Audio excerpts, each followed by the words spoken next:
ನಮಸ್ತೆ. ಏನು G B ಅವರು ಈಗ ಫುಟ್ಪಾತ್ ಕಾರ್ಯಾಚರಣೆ ಮಾಡ್ತಾ ಇರೋದು ಒಂದು ರೀತಿಯಲ್ಲಿ ಒಳ್ಳೆಯದೇ. ಇದಾದ ತಕ್ಷಣ ನೆಕ್ಸ್ಟು ಹಳೆ ಕಟ್ಟಡಗಳನ್ನ ತೆರವುಗೊಳಿಸಬೇಕು ಅಂತ ಹೇಳಿ ಮಾಡ್ತಾ ಇರೋದು ಸರಿ ಇಲ್ಲ. ಯಾಕೆಂದರೆ ಶೀತಲಾವಸ್ಥೆಗೆ ತಲುಪಿರೋ ಕಟ್ಟಡಗಳ ಬಗ್ಗೆ ಮೊದಲೇ ಅದನ್ನು ನೋಟಿಸ್ ಕೊಟ್ಟು ಅವ್ರಿಗೆ ಸುಮಾರು ವರ್ಷ ಟೈಮ್ ಕೊಟ್ಟು ಅವ್ರು ತೆರವುಗೊಳಿಸೋದಾಗ ನೀವು ಕಳಿಸ್ಬೇಕಾಗಿರೋದು ನಿಯಮ.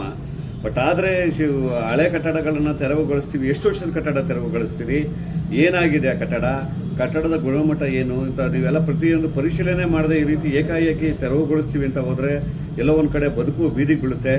ಈ ಜನಗಳಿಗೆ ತುಂಬ ಕಷ್ಟ ಆಗುತ್ತೆ. ಒಂದು ಎರಡನೇದೇನು ಅಂದರೆ, ಸನ್ಮಾನ್ಯ ಕೃಷ್ಣ ಬೈರೇಗೌಡರು ಜಿ ಬಿ ಎಯನ್ನು ಸ್ವಚ್ಛ ಮಾಡಬೇಕು ಅಂತ ಬಂದಿದ್ದೀರಾ, ನಿಮಗೆ ಒಂದು ಧನ್ಯವಾದ. ಬಟ್ ಆದರೆ ಜಿ ಬಿ ಎನ್ನು ಸ್ವಚ್ಛ ಮಾಡೋಕ್ಕಿಂತ ಜಿ ಬಿ ಎಲ್ಲಿ ಇರ್ತಕ್ಕಂಥ ಈ ಕಳ್ಳ ಅಧಿಕಾರಿಗಳನ್ನ ಸ್ವಚ್ಛ ಮಾಡಿ. ಫಸ್ಟು ಈ ಕಳಪೆ ಕಾಮಗಾರಿಗಳ ಬಗ್ಗೆ ಮಾತು ಮಾಡಿ ಅವರಿಂದ ಗುತ್ತಿಗೆದಾರರ ಜೊತೆ ಶಾಮೀಲಾಗಿ ಲೂಟಿ ಹೊಡಿತಾ ಇರೋ ಅಧಿಕಾರಿಗಳನ್ನ ಮೊದಲು ಇದು ಮಾಡಿ.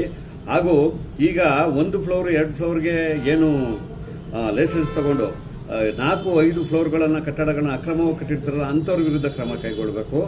ಅದನ್ನು ಬಿಟ್ಟು ಈ ಬಡವರ ಬದುಕನ್ನು ಬೀದಿಗೆ ತರುವುದು ಸರಿಯಿಲ್ಲ ಅಂತ ಹೇಳಿ ನನ್ನ ಅಭಿಪ್ರಾಯ. ನಮಸ್ತೆ. ಏನು ಜಿ ಬಿ ಅವರು ಈಗ ಫುಟ್ಪಾತ್ ಕಾರ್ಯಾಚರಣೆ ಮಾಡ್ತಾ ಇರೋದು ಒಂದು ರೀತಿಯಲ್ಲಿ ಒಳ್ಳೆಯದೇ. ಇದಾದ ತಕ್ಷಣ ನೆಕ್ಸ್ಟು ಹಳೆ ಕಟ್ಟಡಗಳನ್ನ ತೆರವುಗೊಳಿಸಬೇಕು ಅಂತ ಹೇಳಿ ಮಾಡ್ತಾ ಇರೋದು ಸರಿ ಇಲ್ಲ. ಯಾಕೆಂದರೆ ಶೀತಲಾವಸ್ಥೆಗೆ ತಲುಪಿರೋ ಕಟ್ಟಡಗಳ ಬಗ್ಗೆ ಮೊದಲೇ ಅದನ್ನು ನೋಟಿಸ್ ಕೊಟ್ಟು ಅವ್ರಿಗೆ ಸುಮಾರು ವರ್ಷ ಟೈಮ್ ಕೊಟ್ಟು ಅವ್ರು ತೆರವುಗೊಳಿಸೋದಾಗ ನೀವು ಕಳಿಸ್ಬೇಕಾಗಿರೋದು ನಿಯಮ.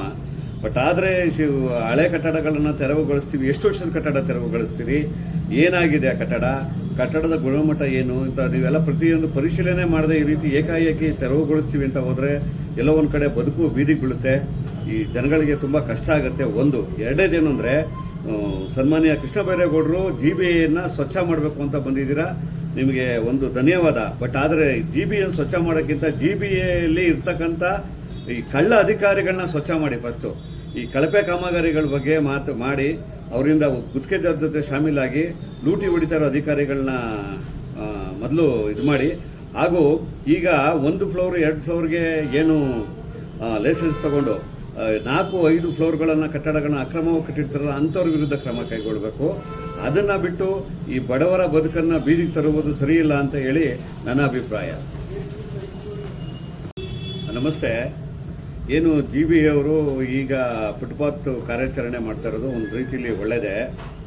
ಇದಾದ ತಕ್ಷಣ ನೆಕ್ಸ್ಟು ಹಳೆ ಕಟ್ಟಡಗಳನ್ನ ತೆರವುಗೊಳಿಸಬೇಕು ಅಂತ ಹೇಳಿ ಮಾಡ್ತಾ ಇರೋದು ಸರಿ ಇಲ್ಲ. ಯಾಕೆಂದರೆ ಶೀತಲಾವಸ್ಥೆಗೆ ತಲುಪಿರೋ ಕಟ್ಟಡಗಳ ಬಗ್ಗೆ ಮೊದಲೇ ಅದನ್ನು ನೋಟಿಸ್ ಕೊಟ್ಟು ಅವ್ರಿಗೆ ಸುಮಾರು ವರ್ಷ ಟೈಮ್ ಕೊಟ್ಟು ಅವ್ರು ತೆರವುಗೊಳಿಸೋದಾಗ ನೀವು ಕಳಿಸ್ಬೇಕಾಗಿರೋದು ನಿಯಮ.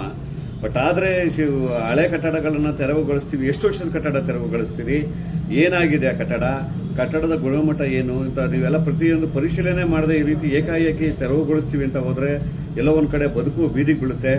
ಈ ಜನಗಳಿಗೆ ತುಂಬ ಕಷ್ಟ ಆಗುತ್ತೆ. ಒಂದು ಎರಡನೇದೇನು ಅಂದರೆ, ಸನ್ಮಾನ್ಯ ಕೃಷ್ಣ ಬೈರೇಗೌಡರು ಜಿ ಬಿ ಎಯನ್ನು ಸ್ವಚ್ಛ ಮಾಡಬೇಕು ಅಂತ ಬಂದಿದ್ದೀರಾ, ನಿಮಗೆ ಒಂದು ಧನ್ಯವಾದ. ಬಟ್ ಆದರೆ ಜಿ ಬಿ ಎನ್ನು ಸ್ವಚ್ಛ ಮಾಡೋಕ್ಕಿಂತ ಜಿ ಬಿ ಎಲ್ಲಿ ಇರ್ತಕ್ಕಂಥ ಈ ಕಳ್ಳ ಅಧಿಕಾರಿಗಳನ್ನ ಸ್ವಚ್ಛ ಮಾಡಿ. ಫಸ್ಟು ಈ ಕಳಪೆ ಕಾಮಗಾರಿಗಳ ಬಗ್ಗೆ ಮಾತು ಮಾಡಿ ಅವರಿಂದ ಗುತ್ತಿಗೆದಾರರ ಜೊತೆ ಶಾಮೀಲಾಗಿ ಲೂಟಿ ಹೊಡಿತಾ ಇರೋ ಅಧಿಕಾರಿಗಳನ್ನ ಮೊದಲು ಇದು ಮಾಡಿ.